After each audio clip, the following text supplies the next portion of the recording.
จักแซลล่องไทยเฮือน10 ปลายโอ้ดกสะเละเคยจักคน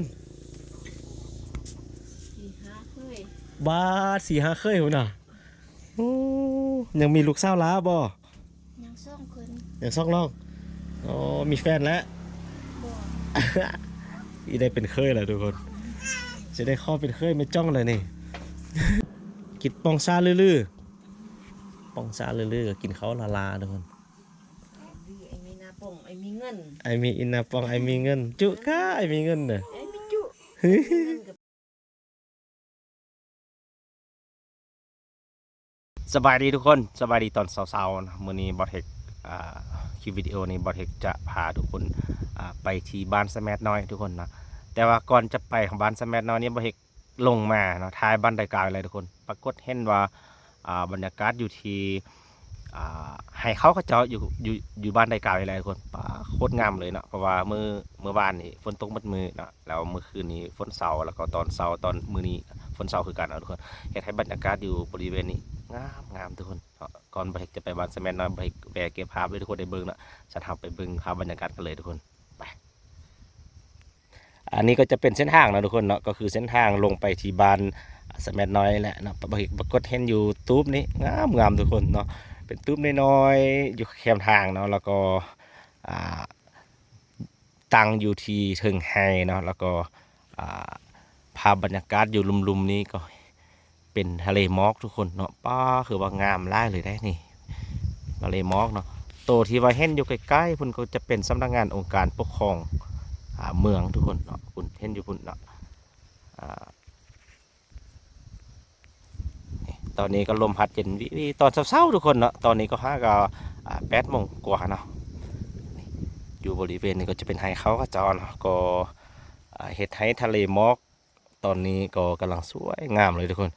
เนาะปกติอยู่ห่างเบืองทางนั้นก็จะเป็นตัวบ้านดอยกาวนะทุกคนเราก็จะเป็นบ้านเทศบาลเมืองนะตัวนั้นก็จะเป็นจุดชมวิวของเมืองนะตอนนี้ถือว่าทะเลหมอกนี่ปกคลุมไปก็บ่สามารถเห็นจุดชมวิวนะทุกคนเนาะ นี่ก็จะเห็นลัก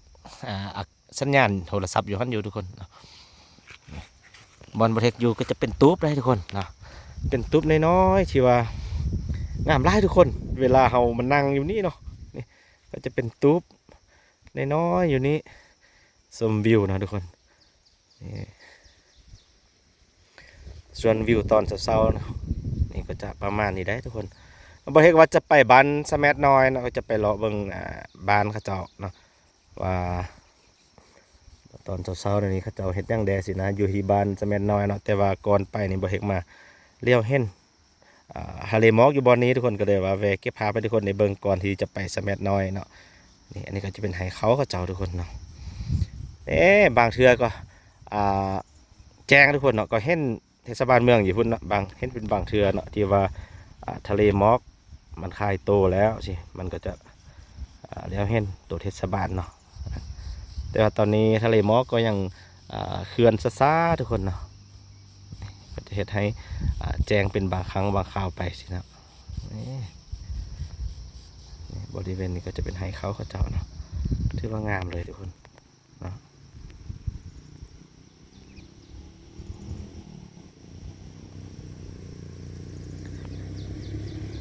เมื่อก่อนทุกคนเนาะเมื่อวานเมื่อก่อนนี้ที่ว่าฝนตกมืดมือเนาะก็เห็นให้เมืองไซสถานนี้ถือคุมไปด้วยน้ำหมอกก็สามารถบ่เห็นใส่เลยทุกคนเนาะแต่ว่าตอนนี้ฝนเสาเนาะมื้อนี้คือว่าเป็นมื้อฝนเสาละแล้วก็เฮ็ดให้อากาศแจ่มใสแล้วก็มีทะเลหมอกนะทุกคนเนาะนี่ก็จะประมาณนี้แหละทุกคนเนาะซันเฮาจะเดินทางไปที่บ้านสแมทน้อยเลยนะทุกคนเนาะซันเฮาไปสแมทน้อยกันเลยเนาะทุกคนแล้วเฮาก็เดินทางขึ้นมาฮอตในตัวบ้านสแมทน้อยนะทุกคนเนาะตอนนี้ประเทศยืนอยู่ที่ในตัวบ้านของบ้านสแมทน้อยแล้วทุกคนนะบ้านสแมทน้อยเมืองไซสถานแขวงสยามบุรีนะบ้านนี้เป็นบ้านก่อนจะฮอตเทศบาลของเมืองนะเขาก็จะผ่านบ้านสแมทน้อยนี้ทุกคนนะเมืองบรรยากาศอยู่ที่บ้านสแมทน้อยนะทุกคนเส้นทางนี้ก็จะเป็นเส้นทางที่ว่ามาแต่สยามบุรีนะทุกคนนะออกจากบ้านสแมทน้อยนี้ไปก็จะเป็นบ้านสแมทใหญ่เนาะ แล้วส่วนทางเส้นนี้ออกมานี้ก็จะเป็นบานอ่าสมเด็จน้อยเนาะและเส้นทางนี้ก็จะปองไป5ทีบานดอยเก๋าเนาะเป็นบ้านเทศบาลเมืองทุกคนพูนเทศบาลเมืองก็อยู่พุ่นเนาะเมื่อกี้นี่บ่เทกอยู่พุ่นแหละเนาะแล้วเฮาก็ขับรถออกมาอ่าจากเทศบาลลงมา5บ้านสมเด็จน้อยนี่เนาะและตัวนี้จะมีเส้นทางออกไปนี้อีกตึมเส้นหนึ่งได้ทุกคนเนาะจะไปเส้นนี้นี่เนาะส่วนเมืองไปทางเทศบาลเมืองจะไปเส้นนี้เนาะเส้นนั้นจะไปบ้านสมะทุกคนเนาะก็บรรยากาศตอนเช้าๆทุกคนหลังฝนตกเนาะมือเช้านี่ฝนเช้าเนาะก็เฮ็ดให้น้ำหมอกคลุมเนาะบริเวณแถวๆออมบ้านนี่ก็จะเป็นทะเลหมอกมาเลยทุกคนเอาเลี้ยวไปคุณก็จะเห็นแต่ทะเลหมอกเนาะบ่เห็นอ่าเทศบาลเมืองเนาะนี่บรรยากาศทุกคนก็จะตั้งอยู่นำเนินภูเส้นเดียวกันทุกคนนะฝากไปเบื้องนั้นก็จะเป็นห้วยไปละนะส่วนฝากเบื้องนี้ก็จะเป็นห้วยเส้นเดียวกันนะทุกคนบ้านนี้เป็นอีกบ้านหนึ่งได้อทุกคนที่ว่ามีสาเนาะสาหรือว่าเมียงเนาะศัพท์ภาษาใส่เนี่ยเขาเอิ้นว่าเมียงนะทุกคนศัพท์ทางการก็เอิ้นว่าต้นสาเนาะคือเลี้ยวเห็นอยู่เพิ่นก็จะเป็นส้นสามาเลยได้เนาะบริเวณอ้อมเฮือนตรงนี้ก็ส้นสาบักหลายๆเนาะบ้านนี้ก็สาลาเช่นเดียวกันทุกคนก็จะมีช่องโซนทุกคนเนาะโซนหนึ่งก็จะอยู่เทิงพุ่นนะและโซนนี้ก็จะลงไปนี้ไปเรื่อยๆจนไปฮอดพุ่นเนาะตั้งอยู่ตามสั้นผูเนาะส่วนใหญ่เพิ่นอาจจะบ่อยู่บ้านทุกคนเนาะเพราะว่าช่วงนี้คือว่าหั่นแหละไปเสียแย่เข้าให้ทุกคนนะเสียแย่เข้าให้กันไล่ช่วงนี้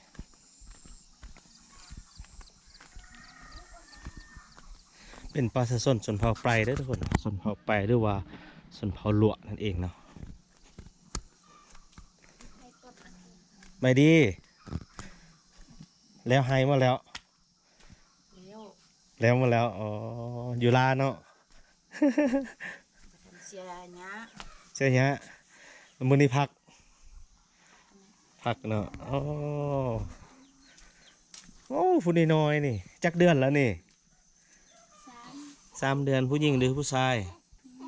ผู้หญิงอ๋อ3 เดือนอย่างอุ้มน้องนางลักษณะ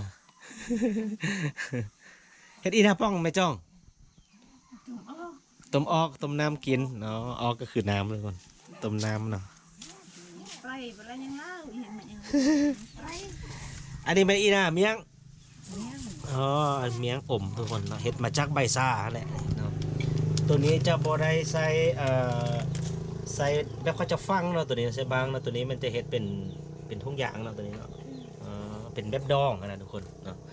วิธีอมก็เกลือแป้งนัวใส่แล้วแหละทุกคน แซ่บเนาะส่วนเมียงบางเพิ่นก็เฮ็ดได้เนาะพี่อันนี้บ่ได้ฟังเขาบ่อ๋อก็ยังคือเก่าคนบ้านนี้เนาะบ้านนี้เมียงไล่ซะเนาะนี่ตัวนี้เพิ่นก็จะใส่บังเนาะแล้วเพิ่นก็จะเอาไปฝังดินทุกคนตัวนี้เพิ่นนึ่งได้นี่เนาะตัวนี้จะเป็นตัวนึ่งเนาะนี่ทุกคนเพิ่นก็จะเก็บใบซ่ามาแล้วก็เอามานึ่งเนาะนึ่งแล้วก็เอามายัดใส่บังไหนบังไม้ปองเนี่ยทุกคนจนเต็มหมดเลยเนาะแล้วก็เอาไปทุบให้มันแน่นๆหมดได้เนาะหลังจากนั้นเพิ่นก็จะเอาดินนี้เนาะนี่เอาดินนี้ไปอัดนะแต่ว่าก่อนที่เอาดินอัดนี่เพิ่นจะเอาใบแคมนี่ทุกคนตัดเป็นมนๆแล้วก็เอาไปยัดไว้ก่อนเนาะเพื่อว่าเพื่อยังเพื่อบ่ให้ดินนี้มันทึกกับใบซ่านะเนาะแล้วเพิ่นก็จะเอาดินใส่เนาะหลังจากนั้นเพิ่นก็จะเอาไปฝังเลยเนาะน้ำค้างเฮือนตำนี้มันเต็มแต่บางเมียงมันแล้วบ่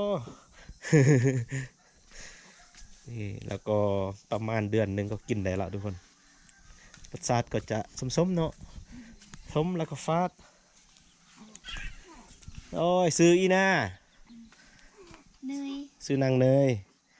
อ๋อ3 เดือนปลายทุกคนอุ้มลูกนางแล้ว3 เดือนปลาย เออจักหน่อยก็เจียไปให้เลยนี่เนาะ จะไปให้ได้ทุกคนออกพูดไหม ออกพูดไว้อึดน้ำมาบ้านเฮาแน่น้ำอึดบ่บ้านเฮานี่ช่วงนี้บ่อึดเนาะอาศัยน้ำฝนเนาะอาศัยน้ำฝนช่วงนี้ทุกคนก็จะว่าบ่อึดปานใดเนาะอึดบ่อ๋อช่วงแรงๆก็อาจจะขาดน้ำทุกคนเนาะแบบไล่ลังคาแดเนาะบ้านนี้ มีน้ำฝนก็ต้มไว้น้ำฝน อ๋อขึ้นไปเขาเทิงผมได้นะบ้านน้ำมันก็จะบ่พอกันใส่เนาะนี่เพิ่นก็จะอาศัยตรงเอาเนาะใส่มันตรงน้ำดินนี่ใส่น้ำฝนใส่เนาะ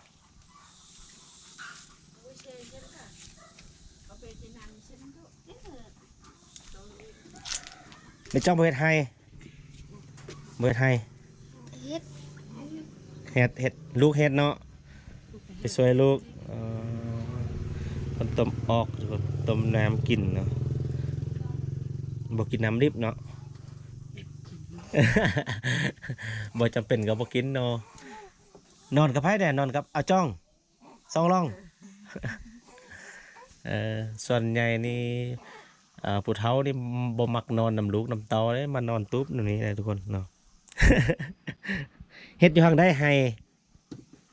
ทางสมะ ทางสมาพุ่นโอ้ทางขึ้นโตนสิไปฮอดสนามเขาบังแก้วหั่นบ่ไล่ได้ให้เท่านั้นเนาะเขางามเป่าใส่แม่บ่ลุกนะคิ้วเด้เป่าให้มันลุกไหมจักแซล่องไข่เฮือน ปลาย 10ปลายโอ้ดกสะเละเคยจักคน สี่ห้าเคย บาท4-5เคยหุ่นน่ะโอ้ยังมีลูกสาวหล้าบ่ ยังสองคน ยังซอกล่องอ๋อมีแฟนแล้ว บ่ อีได้เป็นเคยแล้วทุกคน จะได้เข้าเป็นเคยไม่จ้องเลยนี่ หาเคยแล้วเนาะแต่ว่ายังอีกตึมซ่องคนทุกคนเพื่อเป็นเศร้าอยู่เนาะโอ้ได้ลูก เฮียน เขาเห็นอยู่เนาะอืมลูกสาวไล่ไม่จ้องเลยตั้งอยู่แคมทางนี่ทุกคนเงินเพิ่นเนาะ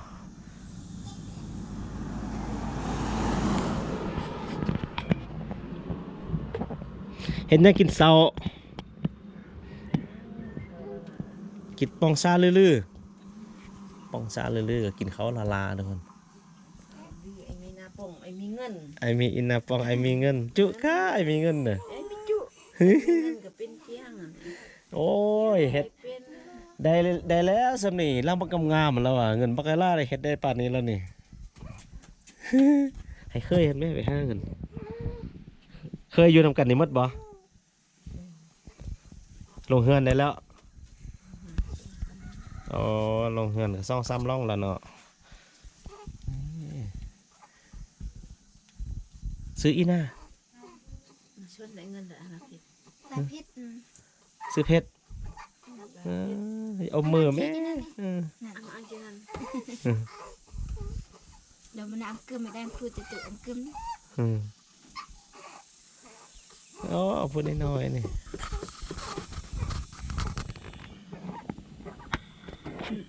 พอได้ไปใส่พอน่ะอ้าวเลิกพันน่ะ แซ่บเลยอะไร เอาเลิกแซ่ อ่ะมากึมไม่เจนั้น มึงจะจ้าเอาเงินนะมา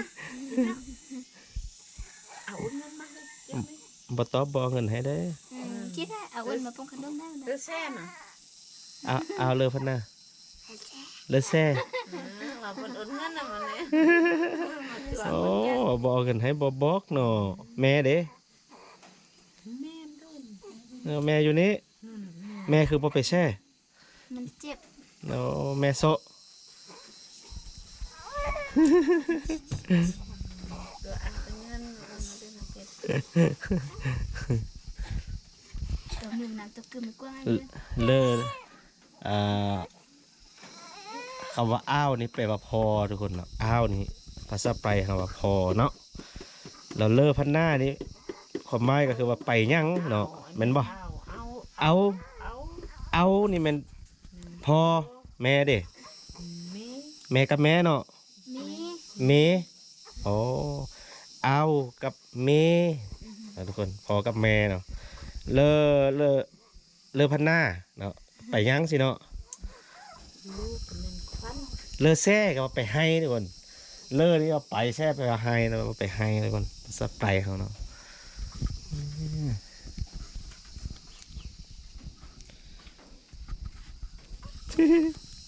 มีบ่เงินในบ่มีสมตี มีตกไอ้ ไอ้มีดกไอ้ มี ไอ้ กุ้งมา บ่มีจะกิฟต์ซ้ำอีไอ้มีเงินไอ้มีขนมไอ้ก็คือว่าโบเลยทุกคนโบแมนว่าไอ้แปลว่าคอยได้ นี่ เนาะ ไอ้มาอ้วนไหนมาได้นะเป็ดไอ้มาอ้วนไหน ไอ้มาอ้นไอ้มาอ้นแปลว่าหยัง เปิดบ่ให้ ให้จะหน่อยให้เนาะจะหน่อยให้เนาะ ไอ้อ้วนเนี่ย อ้นแปลว่าให้อ้นเนาะ ตัว ไอ้มีจุบ่ได้ตัวสิเนาะไอ้มีจุเนาะ ทุกคนเดี๋ยวนี้คือว่าอากาศเปิดแล้วเนาะถือว่าท้องฟ้าเปิดถือว่าเห็นแดดแล้วมื้อนี้เมื่อวานนี้บ่เห็นแดดเลยมันบ่ตกบนมือบ่ แม่น อ๋อนี่ถือว่ามื้อนี้ท้องฟ้าเปิดแล้วทุกคนเนาะแดดก็ออกแล้วก็หมอกก็ขายแล้วทุกคนเนาะคือว่าสามารถเห็นอะไรเงี้ยแท้ๆนี้ได้แล้วมื้อนี้เนาะฝนหยุดแล้วเมื่อวานนี่ฝนบ่หยุดเลยตกหมดมื้อฝนหั่นน่ะแต่ว่ามื้อนี้เปิดละเนาะ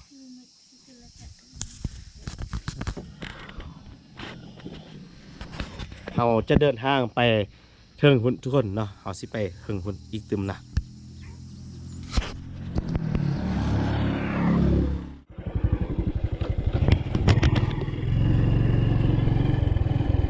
เราจะเดินทางไปในตัวบ้านหุ่นอีกตึมส่วนหนึ่งทุกคนเนาะนี่อันนี้ก็จะเป็นวิวบ้านสนัดน้อยทุกคนก็จะอยู่ตามสั้นหูเนาะกระเบื้องนี้จะสื่อได้ทุกคนระหว่างกลางก็จะเป็นเส้นทางเนาะก็ซัมนี้เนาะบ่ได้แบบพวงอะไรทุกคนส่วนโรงเรียนประถมก็จะอยู่นี้ทุกคนโรงเรียนประถมของบ้านก็จะตั้งอยู่ถึงนี้บริเวณใกล้ๆเคียงนี่ก็จะเป็นส่วนสาเนาะเป็นส่วนสาทุกคน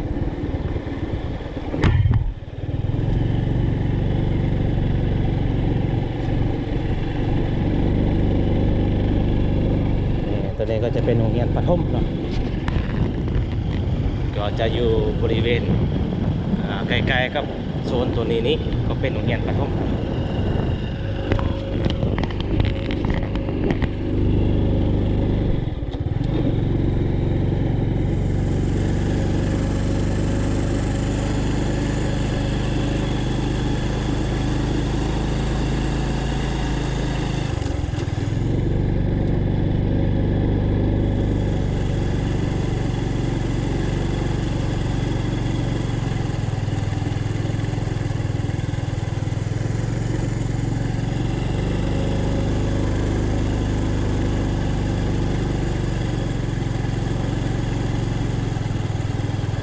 น้ำมอกก็ยังคุมอยู่ทุกคน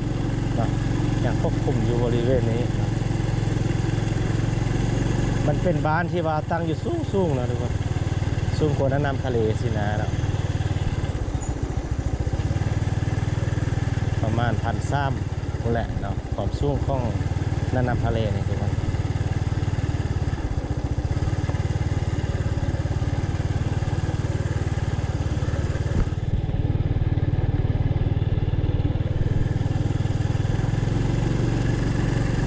บริเวณข้างๆทางตำนี้ก็จะเป็นสวนสามมาเลยเนาะเอาว่าจะเวเมื่อกี้นี่โบเวอะไรทุกคนเนาะเราจะเดินทางไปต่อเนาะสวนสามบนพัดไหนได้ทุกคน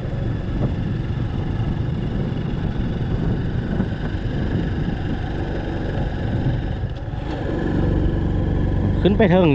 ตัวสูงๆก็จะเป็นส้นซ่าหมดคือกันเนาะทุกคนนี่บริเวณนี้ก็แม่นคือว่าบ้านนี้กับบ้านสะแมดใหญ่เนาะที่ว่าเห็นส้นซ่านี่หลายๆเนาะเขาจะปลูกซ่านะแล้วบริเวณนี้ก็เกตดีอีกตึมใดทุกคนเนาะเพราะว่าจุวิชาการเขาเจ้ามาเนาะพวกที่ว่ามาเก็บซื้อนะเขาเจ้าไปกวดไปกาไปวิเคราะห์วิจัยเบื้องแหละเนาะก็ซ่าเคสบ้านสะแมดใหญ่สะแมดน้อยแล้วก็ดอยกาวที่เป็นซ่าที่ว่าเกตดีเนาะเพราะว่าย่างก็คอมันอยู่สูงเลยทุกคนบ้านอื่นก็ปลูกได้เช่นเดียวกันแต่ว่าเกตมันจะต่างกันไปเนาะเวลาพ่อค้าคนซื้อก็ซื้อในราคาที่ว่าต่างกันได้ทุกคนเนาะราคาสูงแน่ก็จะเป็นบ้านแถวนี้แหละเนาะนี่อันนี้ก็จะเป็นชนสามวัดด้านเทิงนี่ก็เช่นเดียวกันเนาะ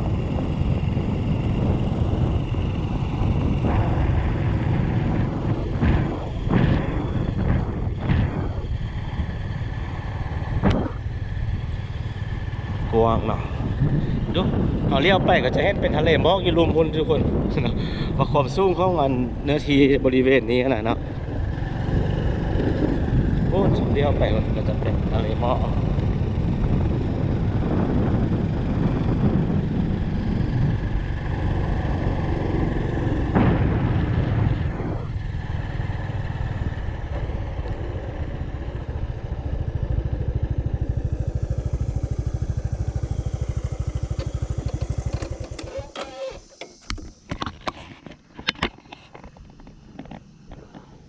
เส้นทางที่เราจะไปทุกคนเนาะก็ออกจากบ้านนี้ไปก็จะเป็นบ้านสะแมดใหญ่ละเนาะบ้านนี้เบิ่งบรรยากาศอยู่อ้อมหอบนี่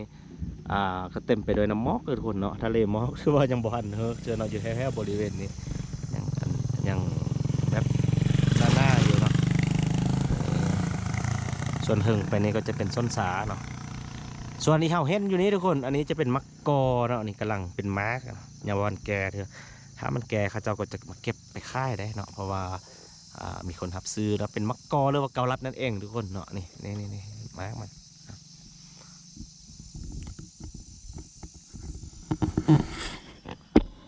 โอเคท่านทุกคนสันเฮาสิเดินทางไปที่บ้านต่อไปเลยเนาะวิดีโอนี้เอาไว้นี้ก่อนนะทุกคนเนาะไว้เจอกันวิดีโอต่อไปเด้อ